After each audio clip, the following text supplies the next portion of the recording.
본문은 당시 이스라엘 백성들의 배타적인 선민의식을 뒤집는 파격적인 사건을 기록하고 있습니다.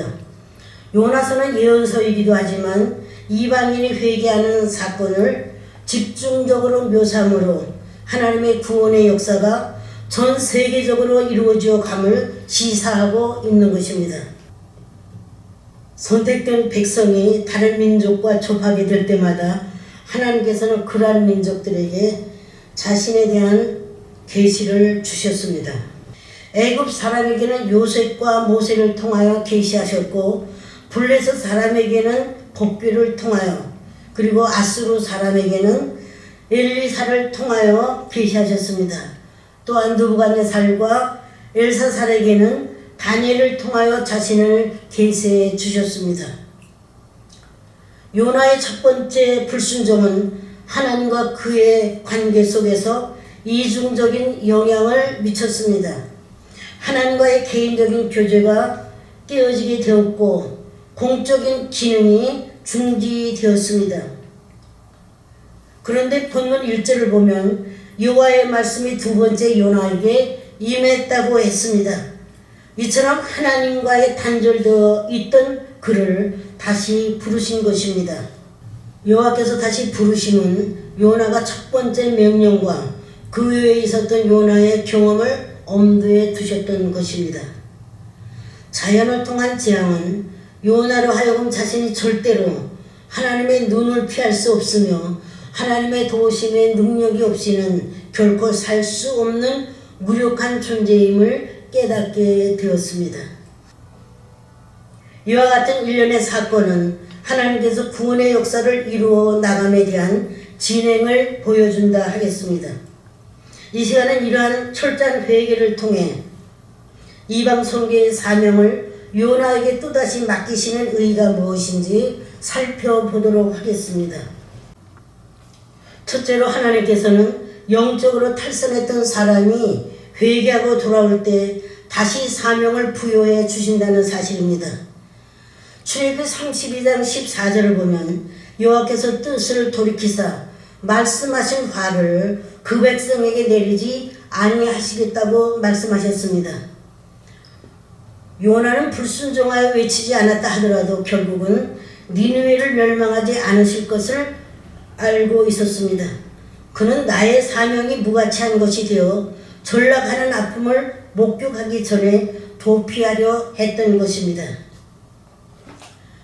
요나는 민족주의 성향이 강한 사람이었습니다. 아수르는 잔인하고 강하면서 이스라엘을 착취하고 괴롭히는 나라였습니다. 실제로 북이스라엘은 아수르에 의해서 멸망당했습니다.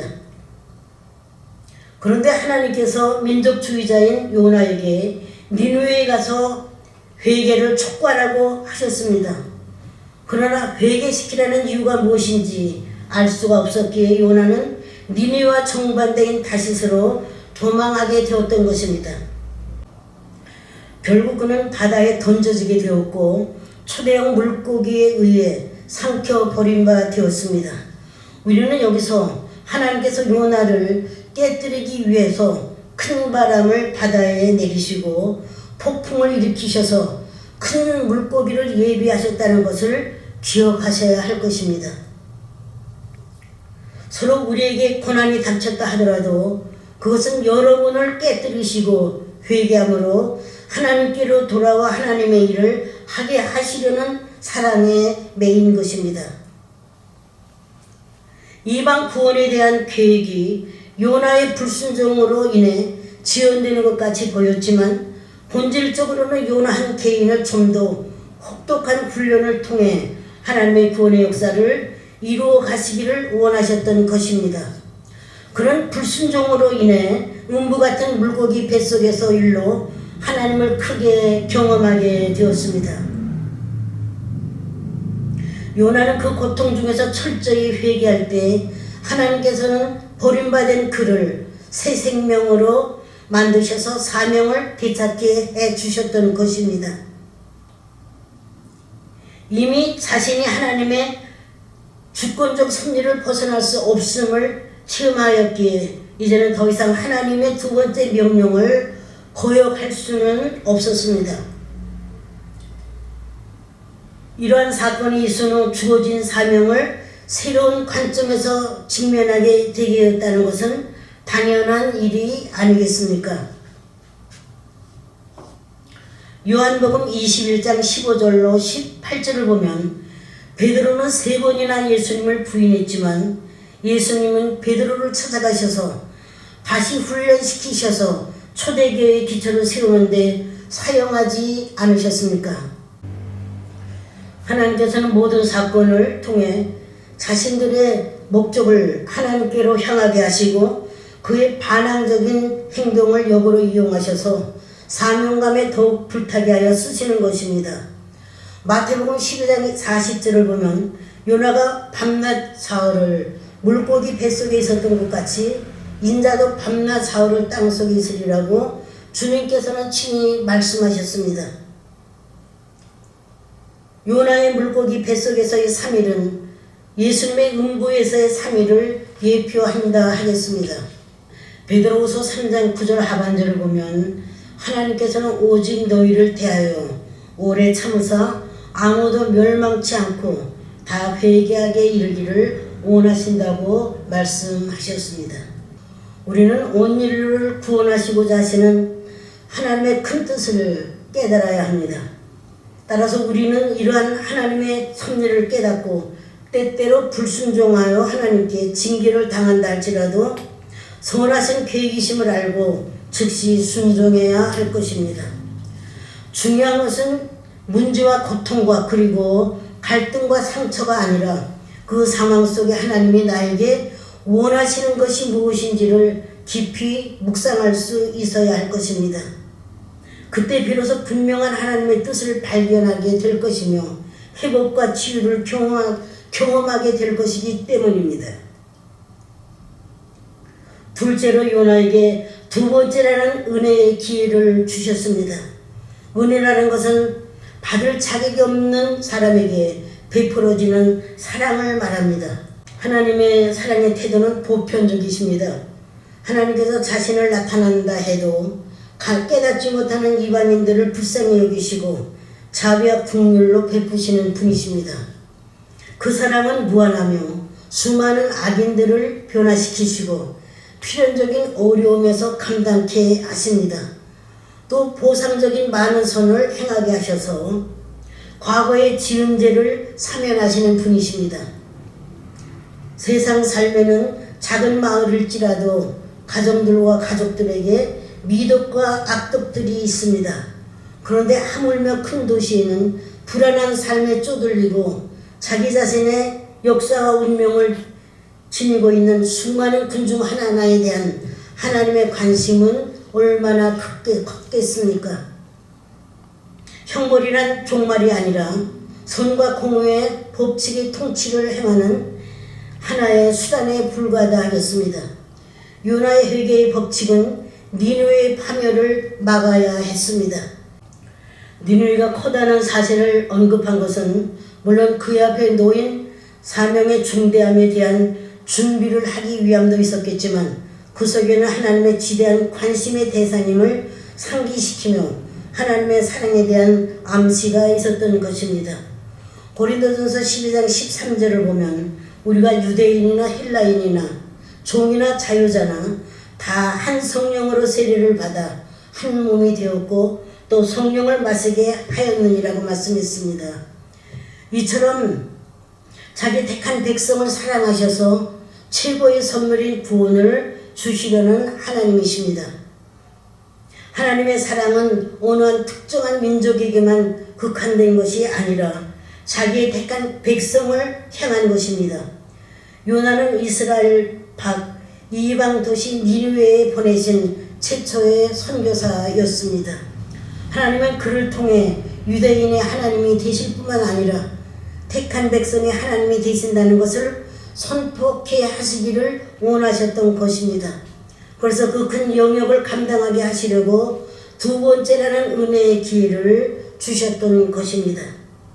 끝으로 졸교의 회개는 선교의 문을 여는 계기가 되었습니다. 회개는 과거에 대한 비탄과 미래를 향한 개혁을 포함합니다. 죄가 국가적일 때는 회개도 국가적이어야 합니다. 시편 19편 12편을 보면 자기 허물을 능히 깨달을 자 누구려 나를 숨은 허물에서 벗어나게 하소서.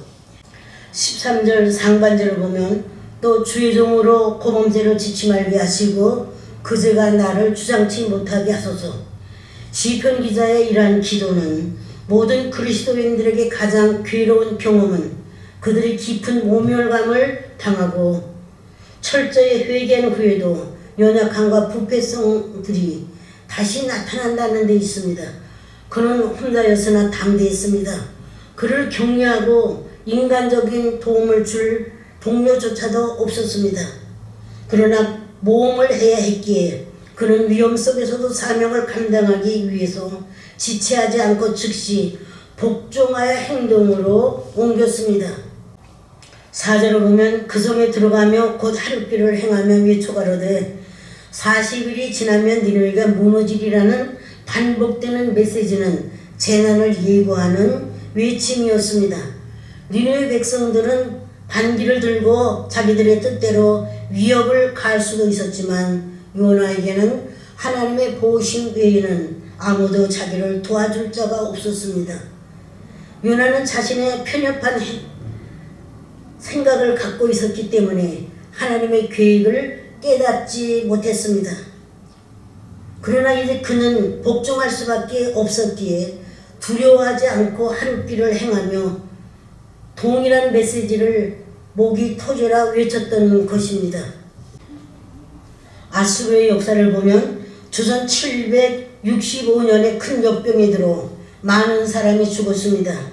또 주전 763년 6월 23일 개기일시기로 백성들 사이에는 큰 두려움이 임했습니다. 개기일시기라는 것은 달이 태양을 완전히 가리는 천문 현상으로 태양의 전부가 가려져 하늘의 짙은 어두움으로 들이오는 매우 드문 자연 현상입니다. 하늘의 빛은 가려 어둡고 연병으로 많은 사람은 죽었고 얼마나 두려웠겠습니까? 더군다나 그 당시 아수르의 국력이 매우 약해져 있어서 제국으로서의 화려했던 예전 모습을 상당 부분 잃은 상태였습니다. 그런 상황이라면 니느웨 백성들이 요나 선지자의 선포한 말에 귀를 기울이고 그 말에 크게 반응했으리라고 추측이 됩니다.